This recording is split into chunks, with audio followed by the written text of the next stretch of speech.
Kasa me bhante teru dhamma katang katetum. Saya mohon izin untuk menguraikan dhamma kepada para Bante Mahatera.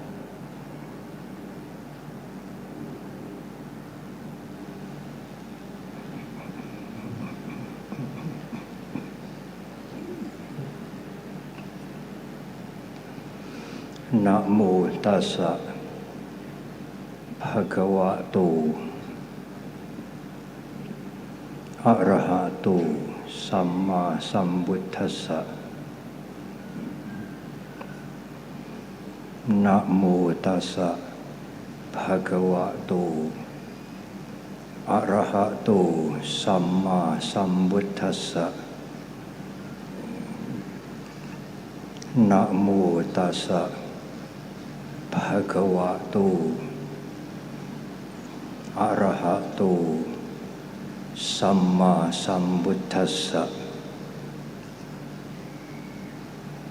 Pubbhe cahang bhikkhave ettarahi ca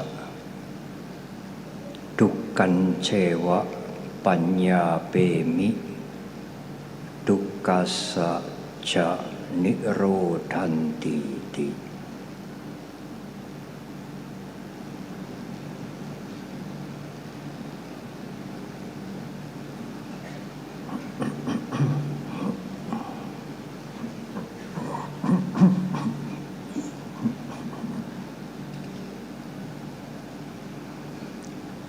Perkenankan saya menyapa lebih dahulu kepada yang mulia, tamu-tamu kita para biku dari mancanegara.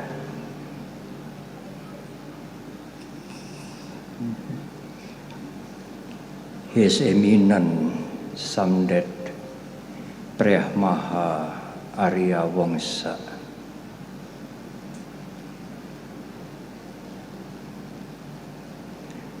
Deputi Sanggaraja Kamboja.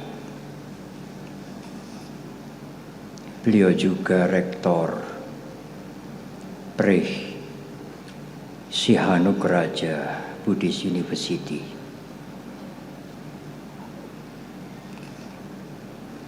Most Venerables Thera and Mahatera from Thailand, India, Sri Lanka and Australia.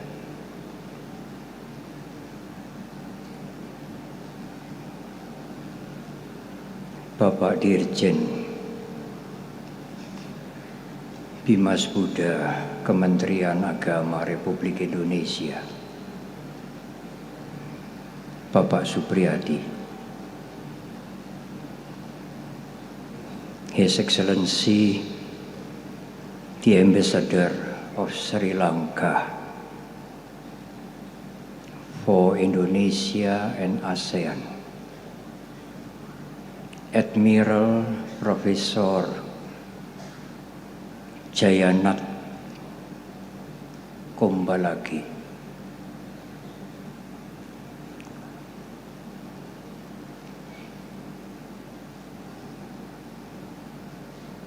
petang hari ini sangat banyak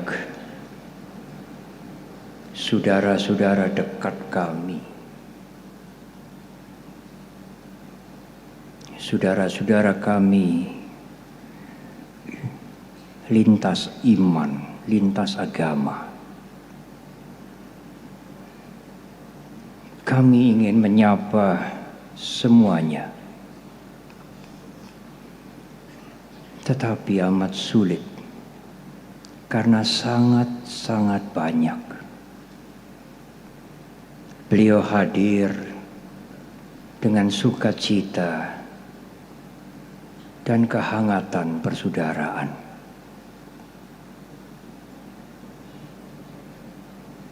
Ketua Umum Sangga Theravada Indonesia, Bhante Supapanyo Mahathera sudah berusaha untuk menyapa semuanya.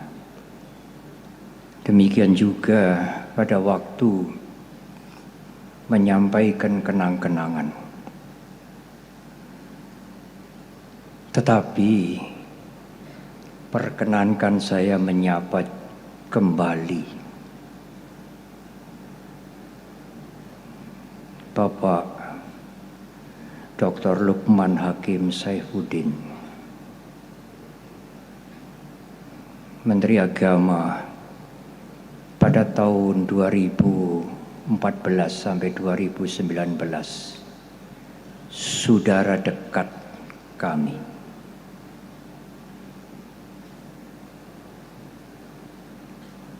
Demikian juga para pimpinan umat beragama yang lain, dan juga para budayawan besar yang hadir, tetapi duduk di tempat yang tersembunyi.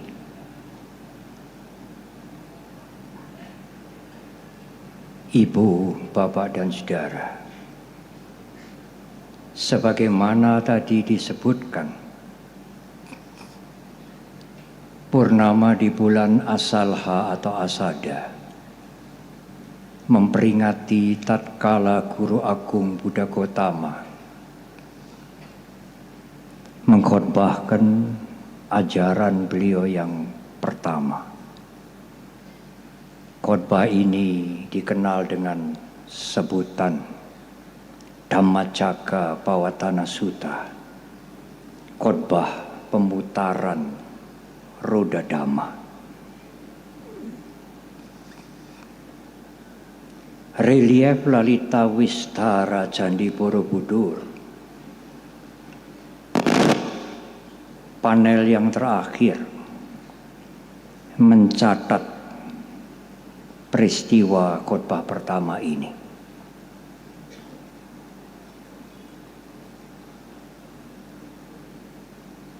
Kemarin pagi,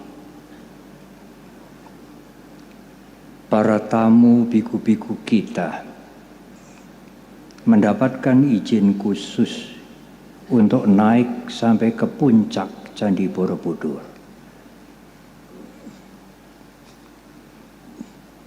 Pada waktu beliau turun, His Eminence Somdet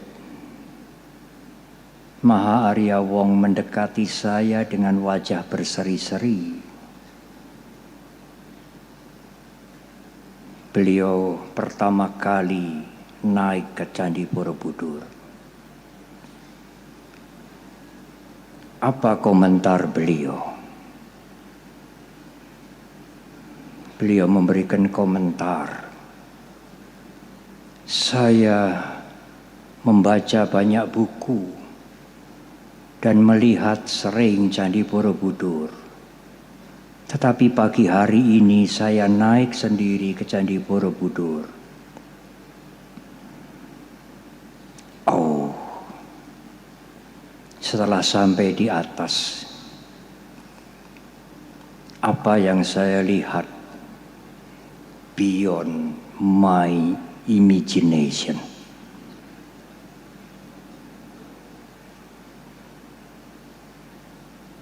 Borobudur yang saya lihat melebihi yang saya perkirakan. Saya sangat terharu, Ibu, Bapak, dan Saudara.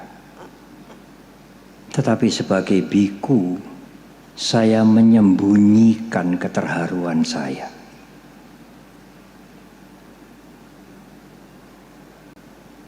Tidak usah diterjemahkan kepada beliau.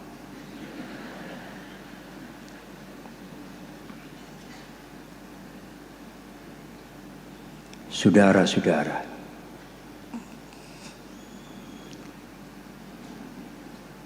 Borobudur didirikan 200 tahun sebelum Angkor Wat. Dan itu berada di bumi Nusantara, di tanah air kita.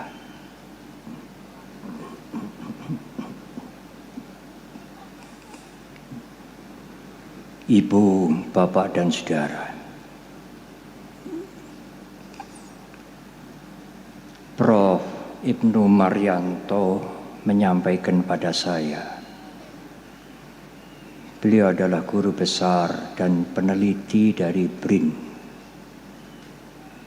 bahwa sahabat-sahabat beliau, para budayawan besar juga ingin hadir pada perayaan Asada ini. Antara lain Mas Slamet Raharjo dan Mas Eros Jarot. Mungkin duduk bersama kita tetapi di bagian belakang.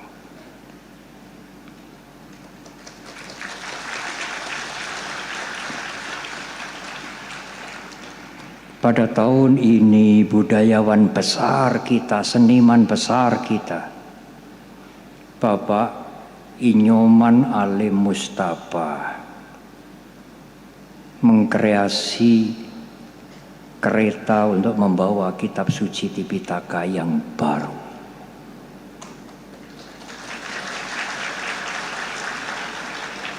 Pak Nyoman saya rasa juga hadir bersembunyi di tengah-tengah kita.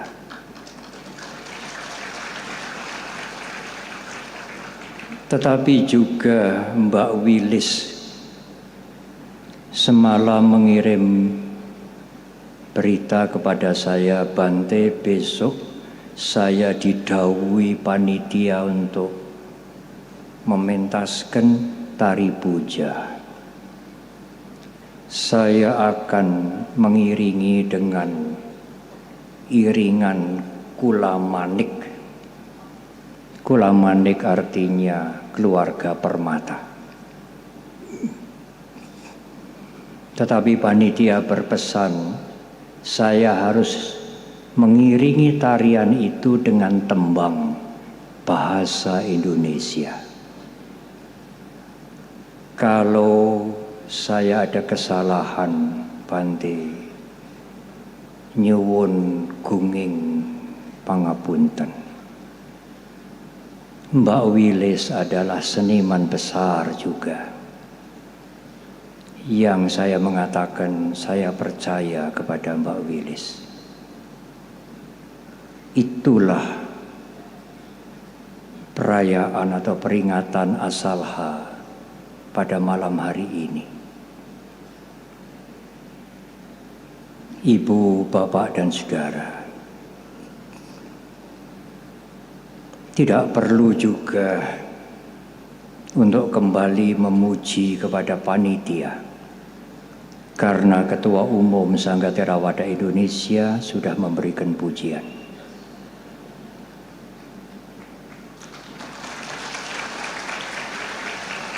Saya mengerti benar betapa mereka mempersiapkan acara 3 hari ini dengan sebaik-baiknya sejak beberapa bulan yang lalu. Mereka bekerja dengan sungguh-sungguh, dan malam hari ini adalah akhir dari upacara 3 hari.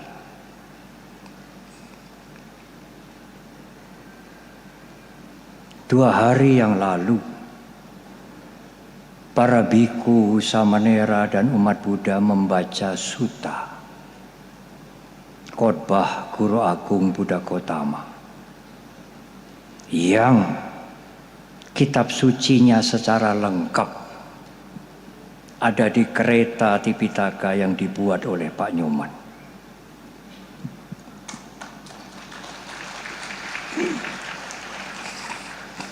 Tetapi sutta yang diulang, khotbah Sang Buddha yang diulang itu hanyalah 10. Sedangkan Tipitaka yang 30-40 jilid itu menyimpan ribuan suta. Kalau setiap 3 hari peringatan Asada di halaman Candi Borobudur ini hanya bisa mengulang dan menguraikan kembali dalam bahasa otentik, bahasa Pali, dan setiap sore diulang kembali, diuraikan kembali isinya, hanya 10 suta. Kapan ribuan suta itu akan khatam? Kapan ribuan suta itu akan selesai dibacakan? Kalau setahun hanya membaca 10 suta, mungkin 100 tahun belum selesai. Kalau suatu saat Bante Guttadamo dan Pak Tony lahir kembali dalam usia yang 20-30, Bante Guttadamo dan Pak Tony mungkin akan menjadi ketua panitia lagi.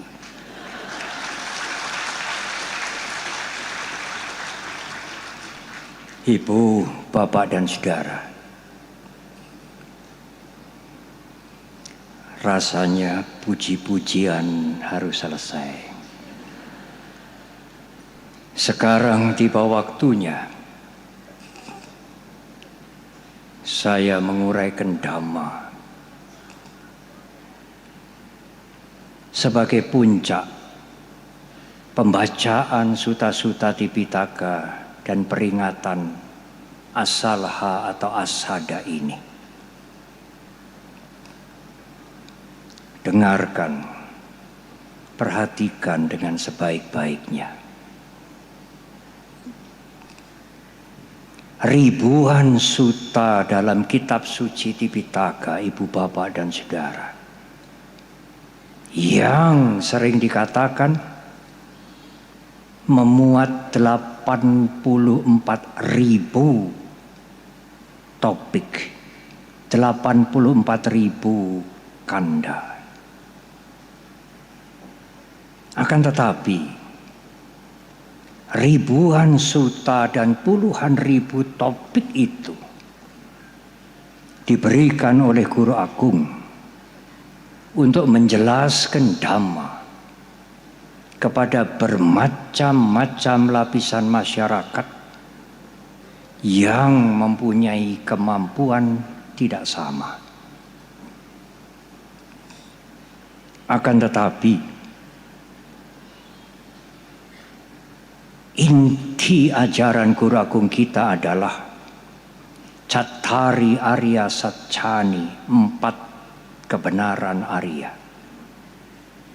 yaitu tentang adanya dukkha dalam kehidupan ini yang tidak bisa dipungkiri meskipun disembunyikan, dan dukkha penderitaan itu ada sebabnya. Kalau sebab itu dieliminasi, ditiadakan, maka penderitaan juga akan selesai. Dan Guru Agung membabarkan cara untuk melenyapkan penderitaan. Jalan Arya yang berunsur 8. Akan tetapi, ibu bapak dan saudara, kalau 4 kebenaran Arya ini disingkat dengan kalimat yang sederhana, Guru Agung kita menggunakan kalimat Pubbecahang Bhikkhave Ettarahica Dukkan Cewa Panyapemi Dukkasa Ca Nirodhanti. Oh para biku, sejak awal sampai sekarang, demikian Sang Buddha menyampaikan, hanya ini yang kuajarkan kepadamu, yaitu tentang penderitaan dan lenyapnya penderitaan. Tidak yang lain. Guru Agung kita menyampaikan ungkapan itu tidak hanya sekali. Di dalam kitab suci Tipitaka dicatat di Sangyutta Nikaya.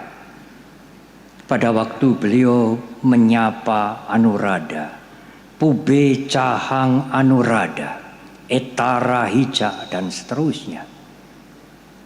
Tetapi di Majjhima Nikaya, Guru Agung kita menegur para biku dengan Pube Cahang Bhikkhave. Ibu, bapak dan saudara, kesulitan kehidupan ini, kepedihan kehidupan ini, ketegangan mental, penderitaan adalah persoalan semua umat manusia.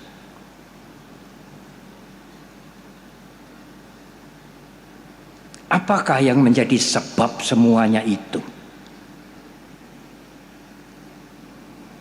Dalam 4 kebenaran Arya, Guru Agung kita menjelaskan kama tanha, bhava tanha, vibhava tanha. Kehausan akan kenikmatan indria. Kehausan akan keinginan untuk menjadi ini, menjadi itu, menjadi ini, menjadi itu. Dan kalau tidak tercapai ingin menghancurkan dirinya sendiri.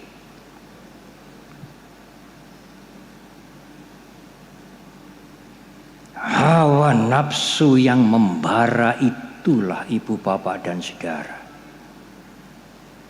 sebab dari semua penderitaan.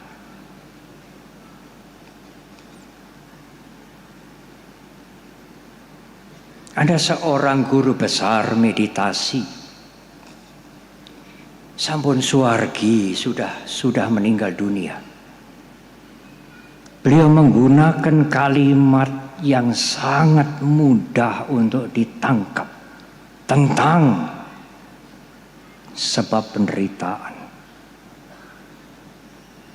Saya ingin mengungkapkan sedikit. Guru besar meditasi ini mengatakan ada 3 macam penyakit. Yang pertama adalah penyakit fisik. Tentu ini tidak perlu dijelaskan panjang lebar. Ibu bapak yang sekarang duduk di tempat ini tidak stroke, tidak ada penyakit, masalah penyakit yang berat. COVID sudah berlalu. Relatif kita semua sehat fisik.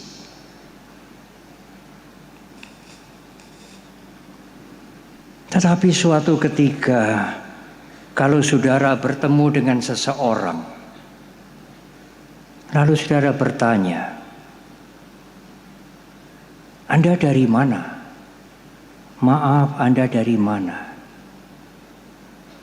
Bapakku sudah tidak ada, jawabnya. Kapan bapakmu sudah tidak ada? Aku lapar mau makan. Orang ini sakit mental. Dokter Rukmono punya pasien banyak seperti itu. Dokter Rukmono rawuh.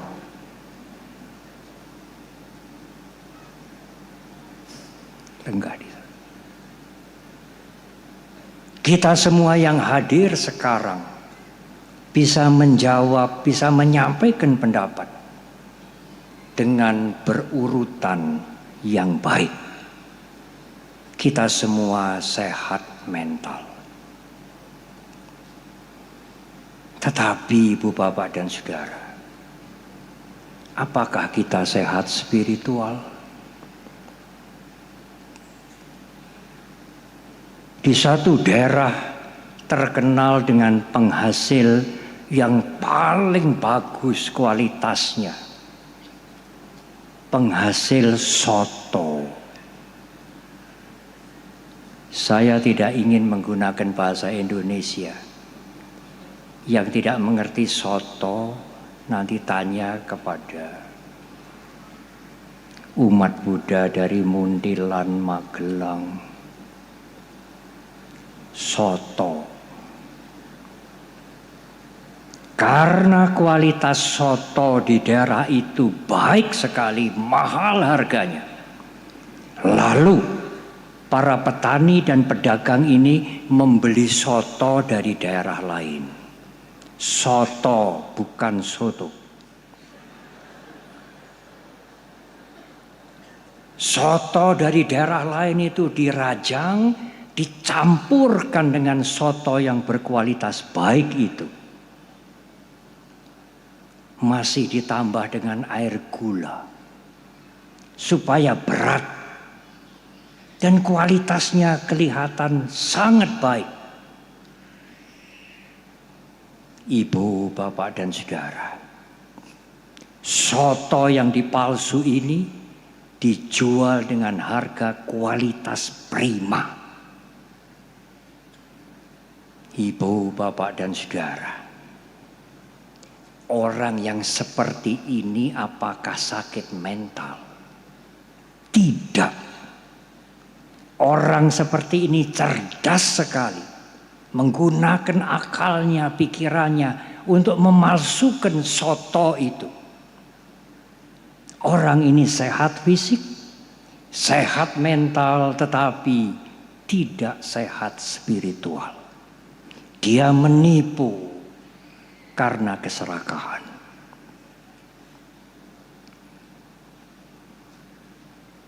Tidak hanya di dunia petani dan pedagang, ibu, bapak, dan saudara.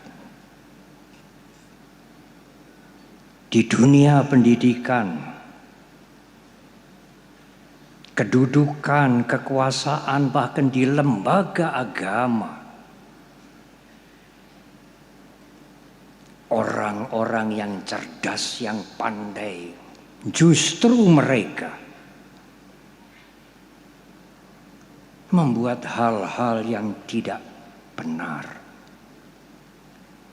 Demikian pandai seolah-olah hal-hal yang dipalsukan itu tampak benar. Bukankah itu sakit spiritual?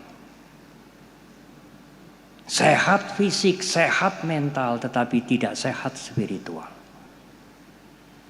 Keserakahan itulah membuat dia berperilaku buruk.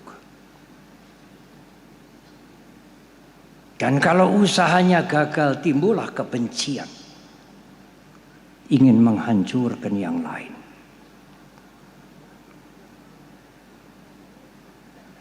Kalau usahanya berhasil, keserakahannya menjadi besar. Keakuannya juga menggelembung menjadi besar. Berhati-hatilah ibu, bapak, dan saudara. Akan tetapi, cobalah perhatikan ini. Bukan hanya usaha yang buruk, bukan hanya usaha yang merugikan orang lain, bukan. Tetapi keberhasilan dari perbuatan yang baik. Saya ulang sekali lagi, keberhasilan dari perbuatan yang baik, kalau tidak hati-hati, akan menimbulkan keserakahan. Kalau saudara berhasil, saudara sukses di bidang apapun, berhati-hatilah. Karena keserakahan bisa muncul. Penyakit spiritual ini akan menyusup dengan sangat halus tetapi sangat cepat. Dalam bahasa Pali disebutkan nati tanha sama nadi. Tidak ada arus yang lebih kencang dibandingkan dengan nafsu keinginan. Dalam keberhasilan, dalam kemajuan, sekalipun itu dicapai dengan cara yang baik, sesuai dengan moral agama, sesuai dengan hukum negara, berhati-hatilah. Keberhasilan bisa memancing keserakahan. Di semua lini, termasuk keberhasilan spiritual. Kalau Anda melakukan olah spiritual, mencapai kemajuan dalam meditasi, juga harus berhati-hati. Kemajuan dalam meditasi pun bisa menimbulkan keserakahan. Dalam Vipassana dikatakan Vipassana upakilesa, keserakahan yang halus sekali karena keberhasilan spiritual.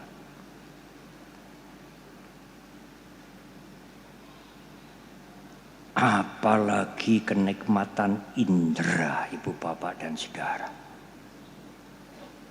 Di dalam Dhammapada disebutkan nakahapana wasena titik kamesu wijhati. Apa sada duka kama iti winyaya pandito. Andai kata ada hujan yang turun bukan air tetapi emas, hujan emas, saudara memungut emas itu sepuas-puasnya, saudara tidak akan pernah puas. Apa sada duka kama iti winyaya pandito. Orang bijaksana melihat kenikmatan indrawi itu sebentar, tetapi menimbulkan penderitaan yang panjang.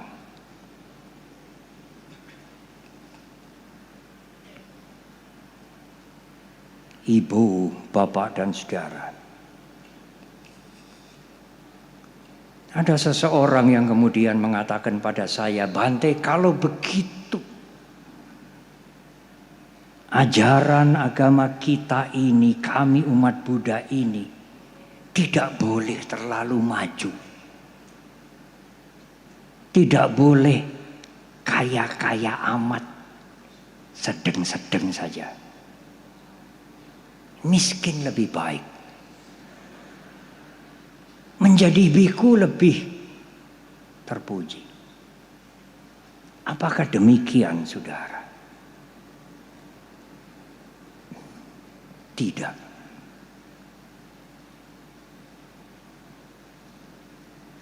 Kalau Anda melakukan hal-hal yang baik, yang benar, berusaha dengan baik dan benar, mewaspadai timbulnya keserakahan, kebencian, kecongkaan, Anda bisa memiliki lebih. Guru Agung tidak mengajarkan Anda untuk hidup menjadi orang melarat. Tetapi jangan gundeli. Mboten pareng gundeli. Karena semuanya itu owah gingsir. Pada saat Anda gundeli, mencengkeram yang tidak kekal, saat itulah Anda akan menderita.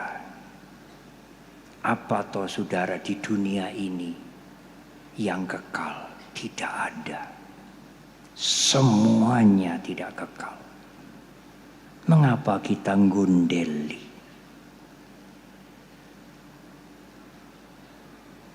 Oleh karena itu, Ibu, Bapak, dan Saudara, bersiaplah untuk melepaskan pada saat kita harus melepaskan. Bersiaplah untuk melepaskan pada saat perubahan itu terjadi. Oh iya, Bante, orang yang bisa melepaskan itu kan orang miskin. Kalau kita menjadi mampu, menjadi kaya, materi kita banyak, amat sulit kita melepaskan. Tidak, saudara. Melepaskan bukan karena miskin atau tidak miskin. Bisa melepaskan itu adalah sikap mental. Guru Agung kita Buddha Gautama sendiri menyampaikan perumpamaan seperti seekor burung puyuh. Hari pertama disinggung di sini. Seekor burung puyuh akan mati hanya terjerat rumput yang kecil. Hanya rumput yang kecil menjerat seekor burung puyuh. Burung itu akan mati. Tetapi meskipun rantai yang kuat mengikat kaki gajah, seekor gajah bisa mencabut rantai itu. Apa artinya? Kalau Anda merasa miskin, hati-hati. Miskin itu juga bisa mengikat saudara. Tapi kalau saudara mempunyai materi yang banyak, cukup. Belum tentu saudara melekat. Terserah, tergantung saudara sendiri. Mempunyai sikap mental yang baik atau ingin melekat. Yang materinya tidak banyak bisa melepas, ada. Yang materinya tidak banyak tidak bisa melepas, juga ada. Yang materinya banyak tidak bisa melepas, juga ada. Yang materinya banyak bisa melepas, juga ada. Melepas tergantung dari latihan mental kita, bukan tergantung dari materi yang Anda punya. Oleh karena itulah Ibu, Bapak, dan Saudara, mengatasi kesulitan hidup, ketegangan mental, penderitaan ini harus dimulai dengan latihan melepaskan. Melepaskan tidak terjadi begitu saja dengan dimohon. Aku memohon supaya aku bisa mempunyai kemampuan melepaskan. Tidak, saudara. Kemampuan melepaskan juga tidak bisa terjadi hanya mendengar khotbah-khotbah. Kemampuan melepaskan harus dilatih dengan memberikan dana, bantuan, peduli kepada siapa saja yang memerlukan bantuan kita. Memberi, benar-benar memberi, untuk mengurangi keserakahan, kebencian, keakuan. Karena keserakahan, kebencian, keakuan itulah yang membuat kita melekat. Memberi tanpa pamrih, berdana dengan tidak mengharap pahala, hanya untuk membersihkan hawa nafsu yang mengotori batin kita. Keserakahan, kebencian, iri hati, keakuan, kecongkaan, dan lain-lain. Tahun yang lalu begitu selesai perayaan Asada, sahabat baik kami, Prof. Syafaatun Bu Syafa, menulis kepada saya, Bante, memberi hanya untuk memberi. Berdana bukan mencari pahala. Bu Safa mengatakan ada kalimat yang sangat baik, Bante. Love without a why.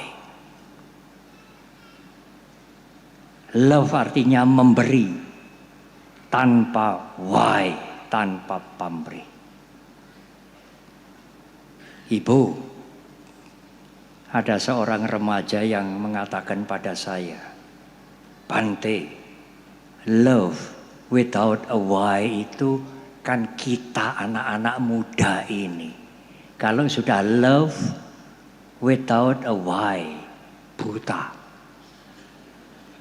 Oh saudara, love-nya anak-anak muda itu love with a lot of why.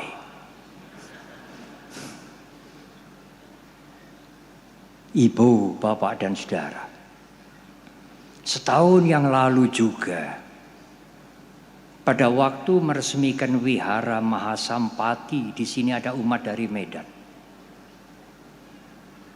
Pak Lukman memberikan kalimat singkat sekali. Sampai hari ini saya ingat. Beliau mensitir, memberikan garis bawah salah satu ajaran. Beliau menggunakan kalimat guru utama Buddha. Salah satu ajaran penting guru utama Buddha, dan Pak Lukman sekarang lenggah bersama kita, yaitu berdana, memberi.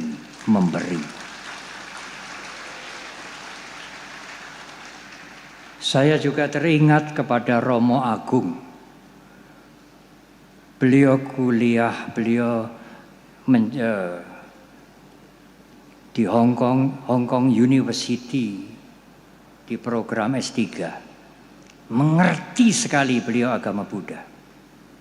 Bisa menguraikan bagaimana keserakahan kebencian dengan abhidhamma lebih baik dari saya. Beliau adalah pastor paroki Mundelan. Apa yang menarik bagi beliau, ajaran Guru Agung kita tentang dasa paramita, utamanya tentang berdana. Dhamma dana. Ibu, bapak dan saudara, memang dari sudut yang menerima, dhamma dana itu lebih tinggi dari amisa dana, dana materi.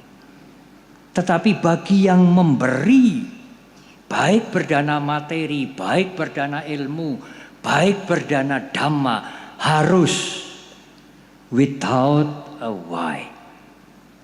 Tidak boleh ada pamrih. Berdana untuk membersihkan kotoran batin.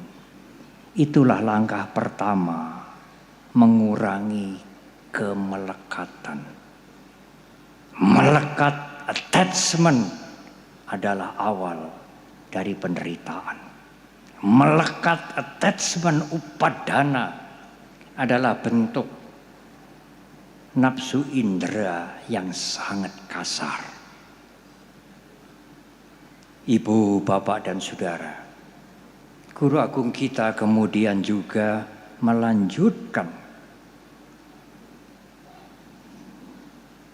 jalan untuk menyelesaikan penderitaan. Jangan melakukan hal-hal yang merugikan orang lain dan merugikan diri sendiri. Berhenti itu. Jangan membuat rekayasa. Karena Anda tidak sakit mental, kita tidak sakit mental, kita bisa membuat rekayasa. Menjadi seolah-olah benar. Seolah-olah baik. Tetapi sesungguhnya rekayasa yang muncul dari keserakahan. Yang muncul dari keakuan. Bahkan muncul dari kebencian. Tetapi juga tidak hanya menjaga perilaku, tidak berbuat yang merugikan orang lain dan merugikan diri sendiri, tetapi juga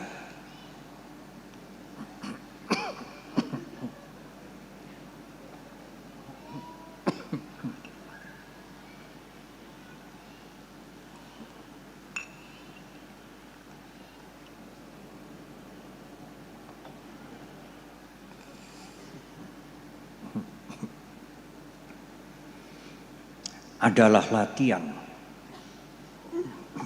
bagi kita. Tidak kalah pentingnya dengan perilaku, membuat pikiran menjadi tenang. Mengapa Ibu Bapak dan Saudara? Saya hanya memberikan penjelasan, saya ingin menguraikan sedikit saja sebagai akhir dari uraian ini. Kalau pikiran Anda tidak bisa tenang, tidak ada latihan pada saat-saat tertentu untuk membuat pikiran ini tenang. Tidak ada latihan itu, Anda abaikan itu. Pikiran yang mendidih, pikiran yang bergolak, seperti air yang mendidih. Anda tidak bisa melihat wajah Anda sendiri dengan jelas. Air yang kotor, yang letak, air yang bergolak, air yang mendidih. Tidak mungkin Anda akan melihat wajah Anda dengan jernih. Pada saat air itu menjadi tenang, pada saat kotoran itu mengendap, Anda akan melihat wajah Anda dengan jernih, terang dan jelas. Pernah ada seseorang mengatakan pada saya, benar Bante. Saya kaget suatu ketika. Saya melihat ke air. Kok saya memakai mahkota? Mengapa? Karena airnya bergolak. Air yang bergolak membentuk mahkota di kepala saudara. Air yang jernih memantulkan muka wajah saudara yang sebenarnya. Jernih dan bening. Anda akan melihat semuanya sebagaimana adanya. Tidak sulit dalam pikiran yang tenang, yang tidak bergejolak, tidak membara. Pikiran yang tenang, tidak sulit menerima perbedaan, keberagaman dengan ketulusan hati. Hanya pikiran yang tidak tenang, yang bergolak karena kebencian atau karena keserakahan. Anda sulit menerima yang lain. Karena Anda menganggap yang lain itu berbeda dengan saya. Keberagaman dan perbedaan di dalam bahasa Pali dikatakan dhammata. Alami, sangat alami. Siapa yang bisa memungkiri perbedaan? Siapa yang bisa menolak keberagaman? Pikiran yang jernih akan menerima perbedaan dan keberagaman dengan ketulusan hati. Pikiran yang jernih, tenang karena ada sati awareness. Kalau sati muncul, sampajanya, wawasan yang jernih akan muncul. Kalau satinya absen, awarenessnya absen, keberhasilan baik saudara juga akan memancing bahaya. Pada saat sati awareness muncul, begitu muncul keserakahan, kebencian, maka aware, tahu ini tidak baik. Karena sati itu memunculkan sampajanya, wawasan yang jernih. Pada saat tidak ada kesadaran, tidak ada awareness, maka wawasan yang jernih itu seperti lenyap. Hanya keserakahan, kebencian, dan keakuan yang menguasai saudara. Keserakahan, kebencian, keakuan akan menggunakan kecerdasan kita untuk merekayasa apa saja. Seolah-olah menjadi baik, benar, bermoral, meskipun tidak. Demi kepentingan kita. Oleh karena itu bermeditasilah, menenangkan pikiran, menggunakan sakti sampajanya, supaya saudara mempunyai wawasan yang jernih, yang jelas, yang terang, tidak bersekutu dengan keserakahan, kebencian, dan keakuan. Kalau kotoran batin ini berkurang, tadi Sangganayaka menggunakan kalimat, kalau kotoran batin ini mengecil, meskipun tidak lenyap, tetapi mengecil. Apalagi menjadi lenyap. Itulah sesungguhnya kita akan menjadi manusia yang rame ing gawe, sepi ing pamrih. Bekerja dengan sungguh-sungguh, tapi sepi ing pamrih. Kalau saudara tidak ada sati, tidak ada awareness, tidak ada wawasan yang jernih, nanti menjadinya rame ing gawe, rame ing pamrih.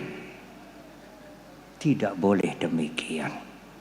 Marilah kita bekerja mengabdi dengan tanpa pamrih. Rame ing gawe, sepi ing pamrih, dalam arti yang sesungguhnya. Selamat merayakan asalha atau asada. Semoga kita semua maju, berlatih dengan baik, dan menyelesaikan penderitaan, menjadikan kehidupan ini sangat berguna bagi semua orang. Semoga semua makhluk berbahagia. Terima kasih.